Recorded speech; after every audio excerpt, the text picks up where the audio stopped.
third leg in Area 2. He probably got some heartfelt words he'd like to overhear. How's everybody doing? Well, I'm going to start off with thanking everybody for coming. And I want to thank Ammon Bundy for coming here and showing support. Obviously he would. And his crew and everybody setting us up. And I want to thank the law enforcement agencies for being here and making sure that things are right, which is they always will be when it involves us. We're out here for a reason, and that reason is we believe in doing what's right. And, you know, obviously people have different various opinions, and we respect that all. But when it comes to being a person of authority, we do have the right to hold some of those people accountable. And so we respect that you wear the badge and that you protect our communities, and you do your job and you try to keep the streets clean and whatever the case may be.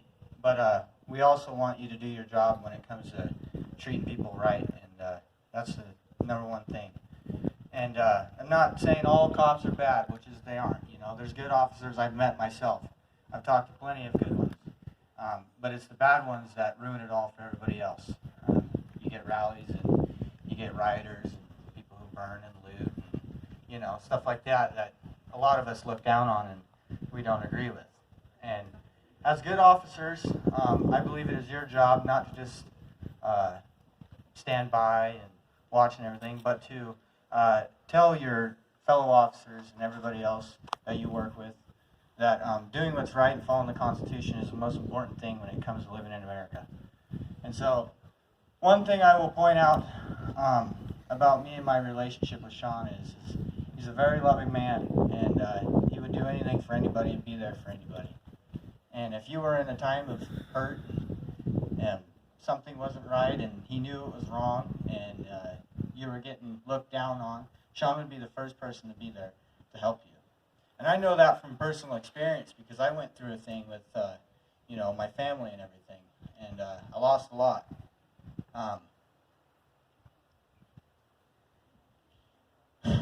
Sorry.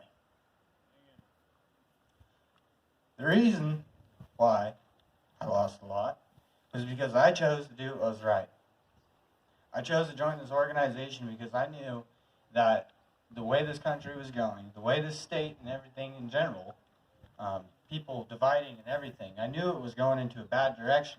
And so what I wanted to do is I wanted to join this organization and I wanted to be a part of it and I wanted to help bring people together to stand up to what's going on. And there's one thing that is going on is one side sees a bunch of Nazis and the other side sees a bunch of communists. And we aren't united that way. And when we're distracted that way because the people in power are putting these things out in front of us, what are they doing over here? You know what I'm saying? Like, I just can't believe it. You know, so many people, and I'm thankful for the people who are becoming woke, but I just can't believe so many people aren't paying attention to the most important things like the banks, the spending, you know, the amount of perpetual inflation. You know, these are important things that we need to look at instead of saying he said, she said, you know what I'm saying? And that's the thing that Ammon was touching up on that a lot of people got far misled about. It wasn't about joining us one side and being that one side. It was about telling this side, hey, we need to unite as we the people, and we need to educate each other, and we need to do the right thing and do it peacefully unless we're pushed to be physical. And that's the last thing we want to do is be physical. 3%ers, militia, whatever you call it, that's the last thing we want. We want to be peaceful. We want to live in a free country. We want to worship our God. We want our guns. We want our free market. We want to do everything that we have been granted by our founders. And so, back to Sean. That night, I actually hung out with Sean. And we spoke about things when it came to me and my family. And things didn't go planned out how I wanted them to. And Sean was always giving me good advice because he's been through it. He's been there, done that. And one thing that he told me is no matter what, never give up for what you believe is right. And so that's what I'm doing. Regardless of what a picture that people want to paint of me, my own hometown, I got ran out pretty much. I moved. You know, People found out what I was part of, and they thought the wrong thing, and I had rumors going around, like I'm violent, like rumors things that people were saying I've never even done. But the people who know me best were stuck by my side and supported me and told me, hey, keep your faith in God and keep doing what's right. And that's what I did. I started going to church. I started building a stronger relationship with our Lord Heavenly Father. And I started becoming stronger in my own heart.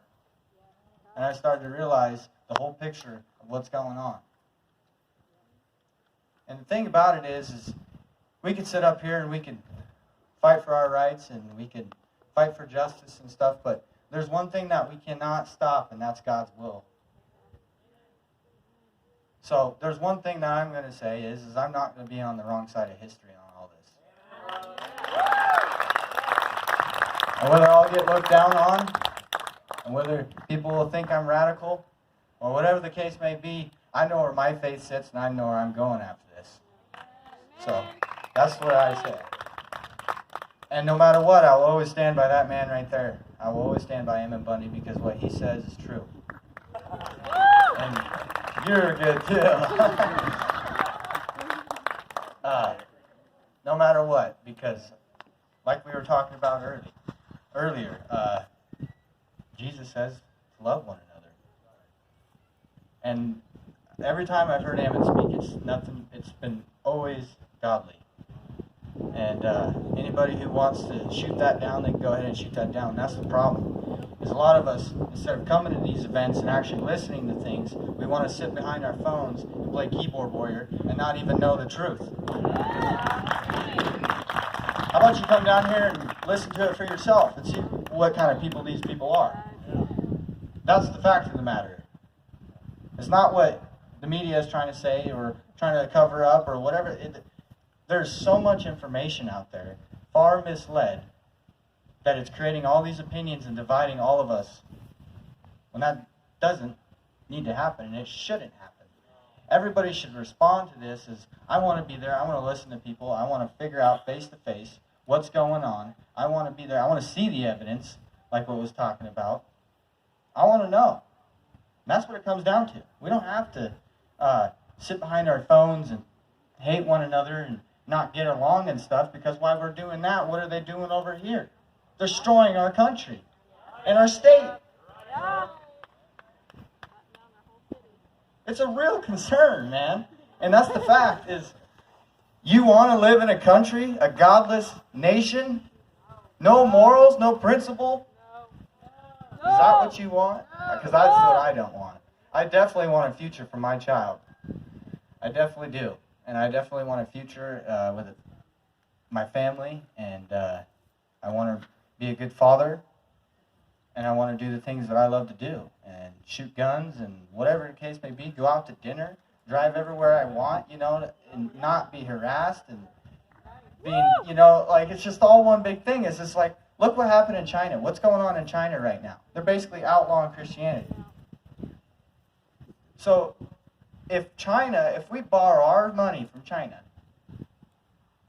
and we're what? How much are we in debt? $26 trillion in debt? Okay, well, they pretty much own all of our national forests. Well, what's going on there? You know what I'm saying? So I believe, personally, in my opinion, is the communism that's been here for over the last 125 years is unraveling itself. And so if we don't stand up now, we don't put a stop to this, to any little thing. You can call this little us standing up for Sean or whatever, one little thing. I've seen it all in comments, drama queen, whatever, da-da-da. But the little things sometimes are going to amount to the biggest things, because if we don't stand up for every little thing, they're just going to chip, and they're going to chip, and they're going to chip, and they're going to chip, and then soon enough they're going to have it. And then where are we? We're blocked in. We can't be blocked in. That's why it's important for us to come here and to interact with one another and stand up for what we believe in, because it's going to show the people in power that we are not going to stand being slaves. And many of us already know we're already financially enslaved. How how much are we going to let this happen? I mean, our founding fathers, the Revolutionary War was about being taxed and, stuff like that. So it's just crazy about how these people have schmoozed by and tricked us all and got us to this point to where we have to come to these events and we have to be labeled as radicals and people saying bad things about one another. It's you can see it in all these other countries. And that's the whole agenda. Divide and conquer. Divided we fall, united we stand. Or united we stand, divided we fall. And that's what's going to happen if we continue this route. So I believe in talking. It doesn't matter who they are. If they're BLM or whatever it takes. I watched in Lewiston a bounty hunter talk to this woman on the side of the street that was screaming and hollering cuss words, screw the system, and he literally opened his heart, went up to her, and changed her whole perspective on everything, and gave her a hug, and even found her a job.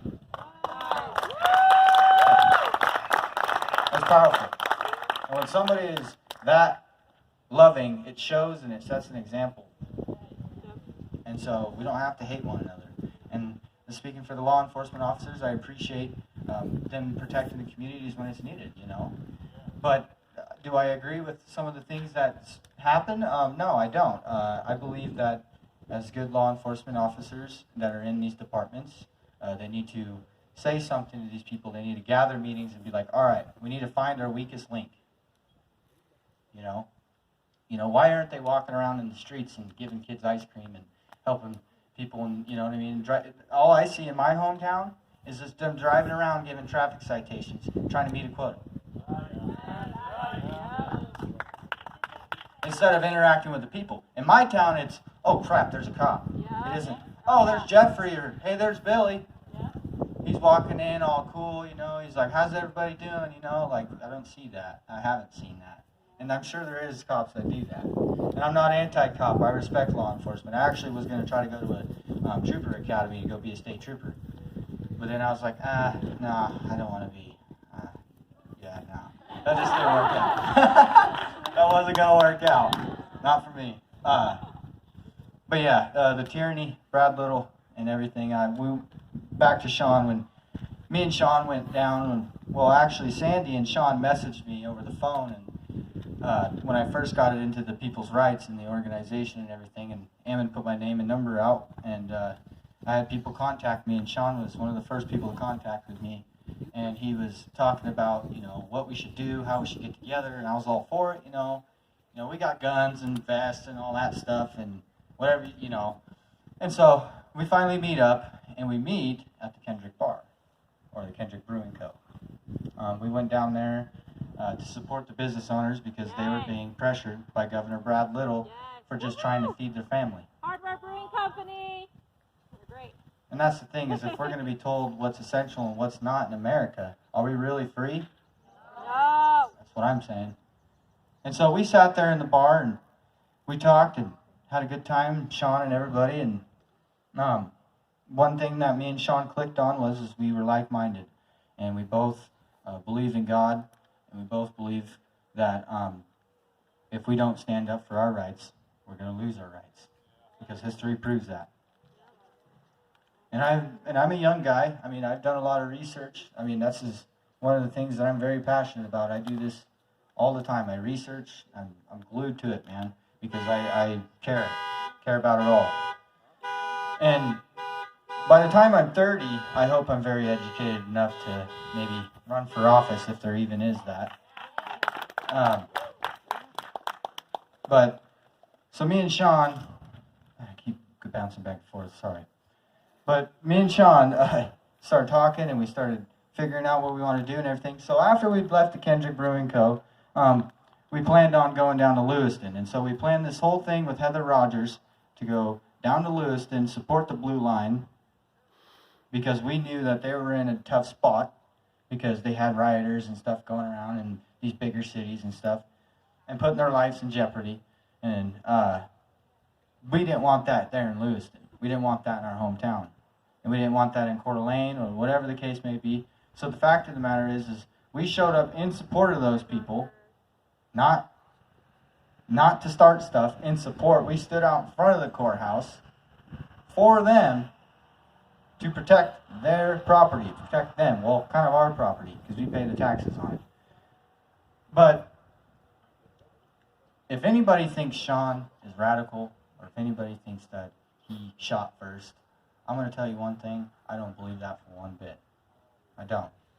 I think Sean would have said something, because Sean is the type of guy that likes to live free and peaceful, and if he doesn't agree with something, he's kind of old school. You know, he's kind of that protect and serve that many have forgotten. And I'm very saddened by it. I mean, very, very close. He would call me his son. He'd be, hey son. He'd call me, hey son, how you doing? Let me know how much he cared about me. See me on the weekends. I disappeared for a while, hurting over issues in my life, and Sean was one of the only people that was just constantly in my ear. Well, hey man, keep it up. Keep up the good work. Keep fixing yourself. You know, do the right thing. Keep fixing yourself, man. Don't forget about your real family. And my real family is this organization. It truly is. It really is. I've lost a lot of friends, lost a lot of people who I thought loved me, but the fact is I'm going to keep doing this, and I'm going to stand for Sean as a brother, because I know he would do the same for me. And I know he'd do the same for each and every one of you. He'd be the first one. Oh man, you have no idea. That guy is woke. That guy is woke, and it's very awesome. So we built this strong relationship. Went up to a compound that was on my grandpa's property that he was loaning out to us to train and do hikes and, you know, just camp out and have a good time and just live out there in the mountains for a weekend or whatever. And we hung out and had a great old time, and I got to know him some more and some more. And then he was just kept telling me, you know, hey man, like things are going to get ugly, things are going to get ugly, things are going to get ugly. And he told me the whole story about the refuge, the whole story in detail about his heart and everything. And it was very awesome. But it just showed how passionate he was to be some of the last four to be there. And that just shows that Sean's a good man. And regardless of anybody thinks, y'all can eat it, because I love Sean to death. And that's probably all I got to say today. So God bless you all. Thank you.